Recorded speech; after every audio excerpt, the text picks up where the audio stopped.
Welcome back to the deep dive. We're the show that takes these huge bodies of knowledge and tries to distill them, into something practical, something you can use. Right, a personal instruction set. Exactly. And today we're cracking open a really powerful ancient technique. It's the Stoic Commonplace book. Ah, yes. The philosopher's secret weapon, almost. Our mission then is to dig into the sources, Marcus Aurelius, Epictetus, Seneca, and basically give you the blueprint. The core content, the structure you need to build your own handbook for living well. It's about applying wisdom, right? Not just knowing it. Absolutely. That's the key. When you look at the Stoic texts, philosophy wasn't some academic exercise back then. It was meant to be lived. So these commonplace books were tools. Definitely. The Stoics were, collectors of wisdom, Yeah. quotes, ideas, lessons, and their notebooks were where they organized it, personalized it, really made it sink in. It was a daily discipline. Yes. A way of life, not just theories on a page. And the most famous example has got to be Marcus Aurelius's Meditations, hasn't it? Oh, for sure. But people often read it today like a self-help guide, and that kind of misses the point of how it started. Because it was private. Completely private. It was never, ever meant for publication. The original title, Tai Eis Hüten, literally means to himself. Just for his own eyes. Exactly. Think about it. A Roman emperor under unimaginable pressure wars, running the empire, personal grief. He wasn't writing for us. He was writing to keep himself sane, basically, for immediate psychic survival. Wow, so it's the ultimate commonplace book, a curriculum just for his own mind. Couldn't put it better. And then you've got a more accessible guy, the one that got copied like crazy through history. Epictetus. The teachings of Epictetus. Now, he was fascinating. A former slave became this hugely respected teacher. But he didn't write anything down himself. Nothing. Zero. Dictated nothing. So how do we have his work? His student, Arian, he was incredibly dedicated. Apparently, he took down Epictetus's lectures almost word for word in shorthand. Good grief, how much material was that? 8 books of discourses. An absolute mountain of text. Way too much for the average person. Right. Arian realized that. Administrators, soldiers, regular folks, they didn't have time for 8 dense books. So he did this massive condensing job. Boiled it right down. Yeah. Pulled out the key themes, the essential lessons, made it short, punchy. A guide for people on the move. And that became the Enchiridion. Which just means the handbook. Simple as that. It was literally designed to be small enough to carry with you. And we know people actually use it like that, don't we? Under real pressure. We do.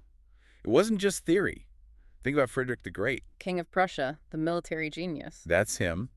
History tells us he never went on a military campaign without his personal copy of Epictetus's handbook, tucked away in his kit. So for him, philosophical prep was as vital as planning the battle. It seems so, which really underlines your point. This wasn't just quiet contemplation. No, it was practical. A method. The sources even call it therapy for the mind. They do.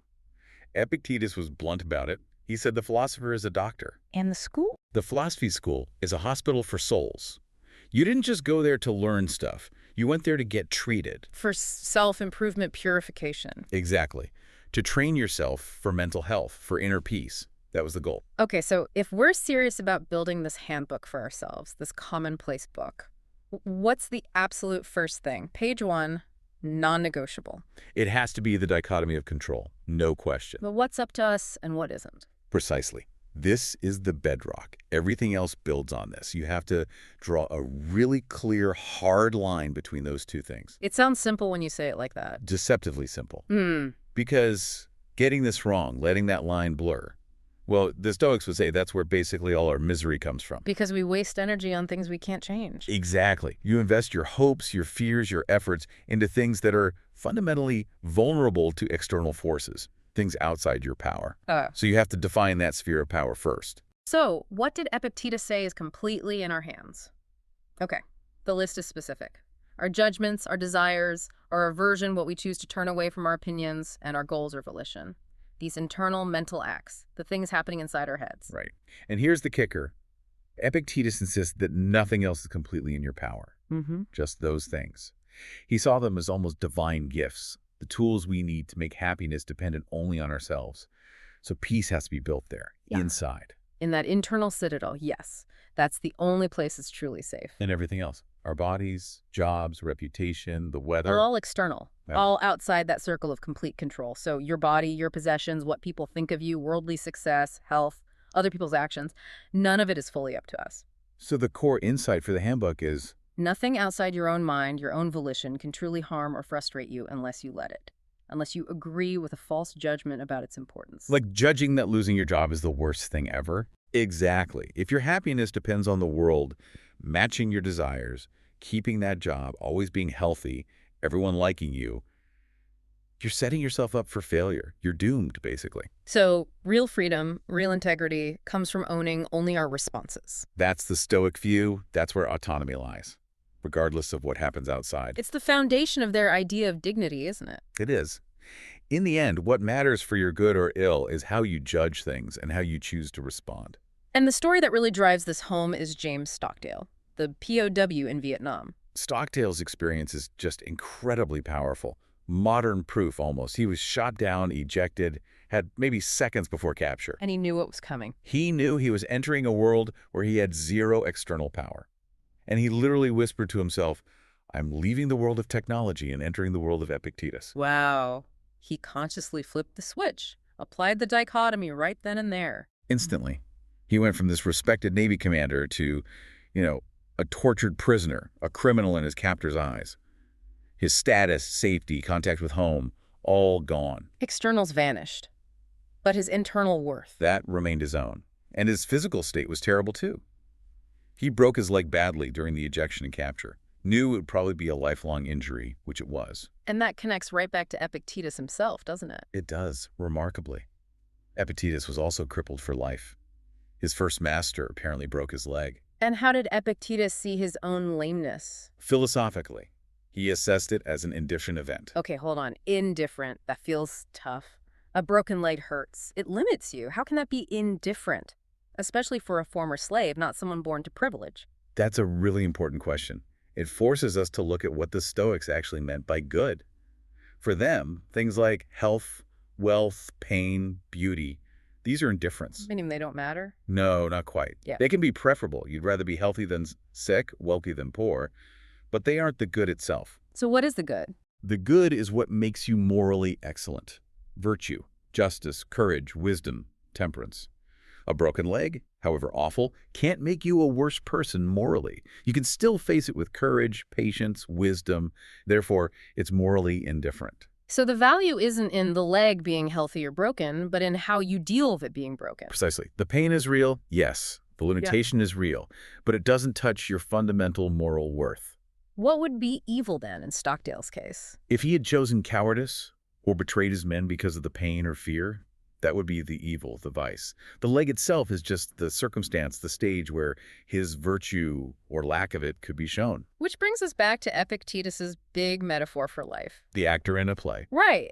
You don't choose your part hero, villain, walk on. You don't choose the script, how long the play runs. Your job, your only job, is to play the role you've been given as best you possibly can, with dignity, with courage. So happiness is tied to the quality of your performance, your character, not whether you got the lead role or the play was a hit. Exactly. If you're constantly fighting the script, wishing you had a different part, railing against the things you can't control, you're just setting yourself up for frustration. Okay, so the ultimate goal, the only real good to write down in the handbook, has to be tied to that internal performance. This is the core Stoic idea about virtue. It's their central claim, absolutely non-negotiable. Nothing is truly good for a person except what makes them just, temperate, courageous, and liberal or open-handed. And the only true evil is vice, the opposite of these. These virtues are basically just perfected wisdom in action. Right, different facets of it. But again, that feels like a hard sell today. We value security, health, our family's well-being so highly. Why insist health and wealth aren't good? Because think about it. If they were intrinsically good, they'd always lead to moral excellence, right? But they don't. A rich, healthy person can still be a jerk. Exactly. They can use their health and wealth for terrible things. Plus, if your happiness requires something non-virtuous, like perfect health or tons of money, then your happiness is constantly at risk. It's fragile. Because those things can disappear. Instantly, through no fault of your own. The Stoic idea of happiness, eudaimonia, is about a smooth flow of life, what Seneca called peacefulness and constant tranquility. You can't maintain that if it depends on luck or external factors. So wealth is better than poverty, sure, but it's not part of being virtuous, it's just the context. It's the sphere in which virtue can act. The moral value comes from how you use your wealth or health based on your principles. The Stoics insisted happiness is always within reach of the wise person because it's rooted entirely inside in that perfected moral compass. It's all or nothing. Okay, so we've got the foundation. Focus on what's up to us. Now, the handbook needs the how-to, the practical stuff for actually maintaining that control day to day. Right. We need strategies for managing our reactions, especially those big disruptive emotions. Yeah, how do we handle anger, fear, grief? This is where we get into the Stoic theory of emotion. They define negative emotions, the path, as excessive impulses. Excessive impulses, okay. Now, the common idea is that Stoics just wanted to be emotionless robots. Yeah. Stone-faced. But it's way more subtle than that.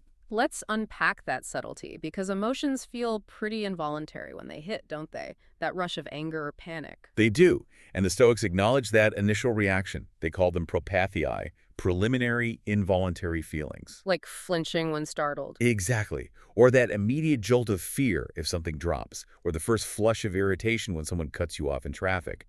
That stuff is natural, automatic, not your fault. So the heart pounding, the heat rising when insulted, that's the propathy. Yes. The problem, the damaging emotion or pathos, kicks in when we assent to the false judgment behind it. Assent, meaning we agree with it, we mentally agree with the interpretation. So if someone insults you, the propathia is the initial sting. The pathos, the real damage, happens when you mentally sign off on the judgment. This insult is a terrible evil. It diminishes my worth. Okay, so the control point isn't stopping the initial flinch, it's stopping ourselves from agreeing with the catastrophic interpretation after the flinch. Precisely. Since assent, that act of agreement, is within our control. It's a judgment. The damaging emotion that follows the anger, the deep distress, is also fundamentally controllable. You work upstream at the level of judgment. Okay, and one emotion they really went after was anger. Seneca, especially, he had no time for it. None at all. He wrote a whole book on anger. He didn't see it as sometimes useful or even necessary. He saw it as a temporary madness, period. Out of madness. Yeah. He argued it corrupts you morally. He absolutely warned against using anger to motivate yourself, even if you're fighting injustice. But that goes against so much modern thinking. What about righteous anger? Don't we need that fire to fight for change, to stand up to wrongs? Seneca would say no. Fight injustice with justice itself, with courage, with clear thinking, with a sense of duty, not with passion. So how did he counter the argument that anger sometimes does spur people to action? He admitted, yeah, sometimes people benefit from being angry. I might get them off the couch. But then he used that brilliant analogy. The shipwreck one. Right. People sometimes benefit from being in a shipwreck, too. Maybe they learn to swim or find unexpected strength. But who, he asks, would deliberately increase their chances of being shipwrecked just for that potential upside? It's madness. The risk is way too high. Exactly. The danger with anger is it's wild, unpredictable. Seneca described it physically swelling, feverishness. Once you unleash it, you lose control. You can't aim it rationally. Reason can't use it reliably. Reason, Seneca wrote, will never enlist the aid of reckless, unbridled impulses over which it has no authority. So instead of raging, the Stoic acts calmly, driven by duty and justice. Okay, so the strategy is more about preventing the fire than trying to control it once it's burning, which leads us to premeditation. Yes. Premeditatio malorum. Negative visualization. This absolutely has to go in the handbook. It sounds unpleasant, like inviting worry. It does sound counterintuitive, but it's basically like stress inoculation, mental resilience training. How does it work? You deliberately, calmly visualize potential misfortunes, not obsessively, but methodically. Think about exile, poverty, sickness, losing loved ones, losing your reputation. Imagine them as if they were happening right now.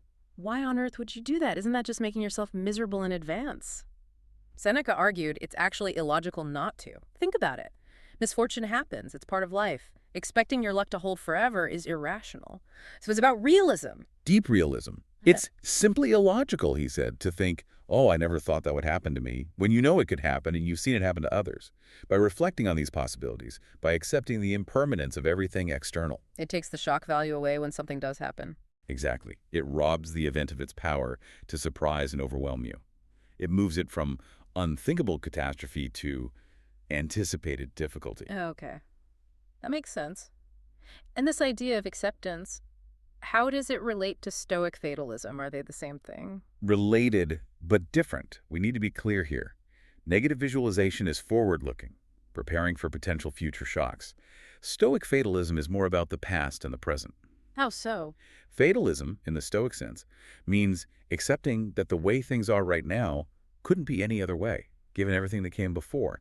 It's about refusing to waste energy wishing the present were different. So stop thinking, if only I hadn't, or I wish this wasn't happening. Right, you stop the counterfactual comparisons, because wishing for an alternative reality that doesn't exist just adds another layer of suffering, resentment, bitterness onto whatever hardship you're already facing. You accept the what is. Because the past is done, the causes have played out, and the present just is. Yeah, and accepting that frees up a huge amount of mental energy. Which you can then use for the next step. Yeah. Exactly. Which is reframing adversity itself. Seeing it not as a disaster, but as a training exercise. The idea that the good person almost welcomes hardship, that still sounds a bit masochistic. Only if you miss the why. The motivation is virtue. Adversity isn't welcomed for its own sake, but because it's an opportunity. An opportunity to practice being brave or patient or just. Precisely. It's the gym for your character. Seneca's analogy here was the wrestler. Right, a wrestler gets stronger by facing tough opponents, not weak ones. If he only fought easy matches, his skills would atrophy. Tough opponents make him better. Adversity does the same for our virtues. It lets us test them, strengthen them, display them. So instead of asking why me, the question becomes, what virtue does this situation demand from me now? It completely reframes the experience. Adversity isn't blocking the path, it is the path. Well put. It's the arena for character development. Seneca even said, everlasting misfortune has one blessing. It ends up by toughening those whom it constantly afflicts. The aim is to become morally resilient, able to handle anything life throws at you, good or bad. You're training for moral invincibility. Well put. It's the arena for character development. Seneca even said, everlasting misfortune has one blessing. Okay, so we've covered internal control, managing emotions, reframing hardship. What about the bigger picture? The handbook needs something on perspective, right? Definitely. We need to shift from the immediate internal state to a broader, more external perspective. And the classic Stoic technique for this, used constantly by Marcus Aurelius, is the view from above. Ah, the cosmic zoom out. Exactly. It's a cognitive distancing exercise. Marcus told himself and us to imagine soaring high above the Earth. Look down, see the whole planet. Like an astronaut's view, but done purely in the mind back then. Right. And from that height, what happens? Your little world, that mere clod on which you creep, as he put it, suddenly looks tiny. And all the things that seem so huge down here, our jobs, our worries, our social status, neighborhood squabbles. They shrink. They look almost insignificant, maybe even a bit ridiculous, against the vastness of space and time. Great cities look like anthills. The frantic lives within them seem minuscule. What's the point of that? To make us feel small and pointless? Not pointless, but rightly proportioned. It elevates the mind, detaches you from petty concerns, and critically, it helps you shed that anxiety about what other people think. If the whole sweep of human history looks tiny from up there, why get worked up about one person's opinion today? It forces a perspective shift on what really matters, a radical reevaluation. And seeing that cosmic scale connects directly to another key Stoic idea for the handbook, accepting fate and causal order. Fate sounds a bit mystical. What did they mean by it? Not mystical, more like scientific almost. For the Stoics, fate wasn't a person pulling strings. It was simply the chain of causes. Cause and effect. Universal cause and effect. Causal determinism.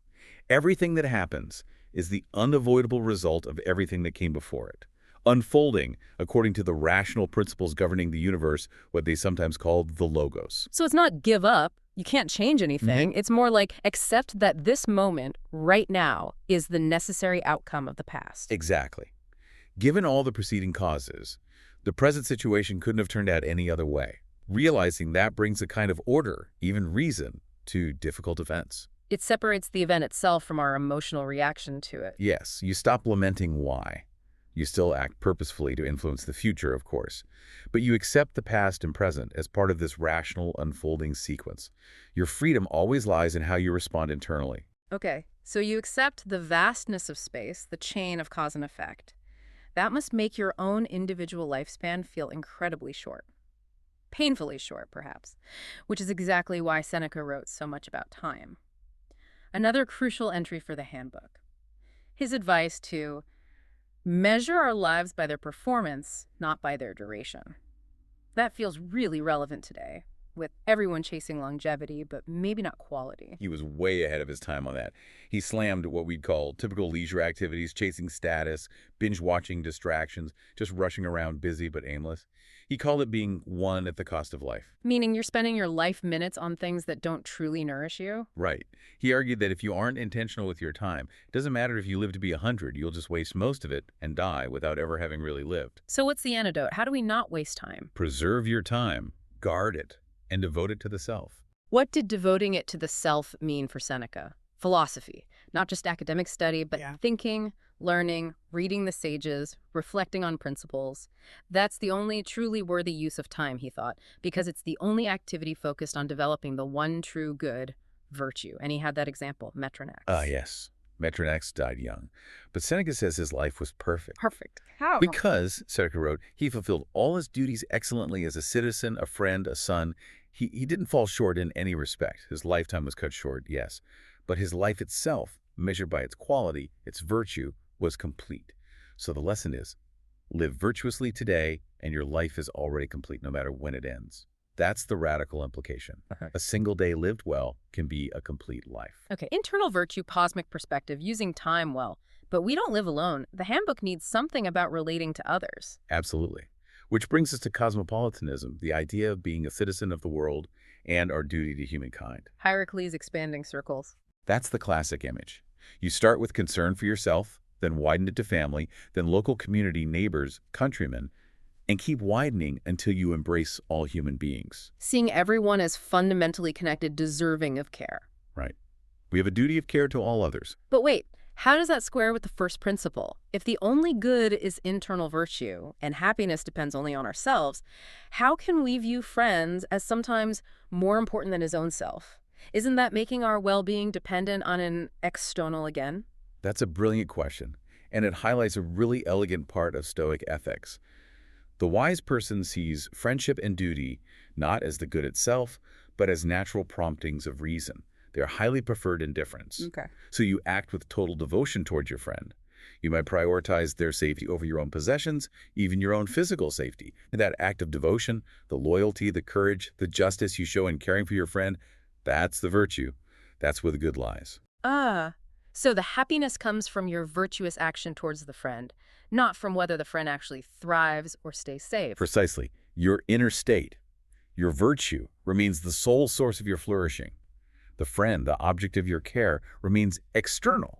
You can act perfectly virtuously towards them, even if, tragically, they suffer misfortune. The value is in the loving behavior, not the outcome for the loved one. Exactly. And the ultimate illustration of holding on to that internal value, no matter what happens externally, is that story Seneca tells about Stilbo. Right, when his city was conquered, sacked by Demetrius, the city sacker. Yeah. Stilbo lost everything, home destroyed, wife and children gone or captured, total devastation. And Demetrius, the conqueror, finds him amidst the ruins. Right, probably expecting him to be weeping, broken. Demetrius asks Stilbo, maybe tauntingly, have you lost anything? And Stilbo's reply, calmly, he says, I have all my valuables with me, meaning his character, his integrity, his virtue.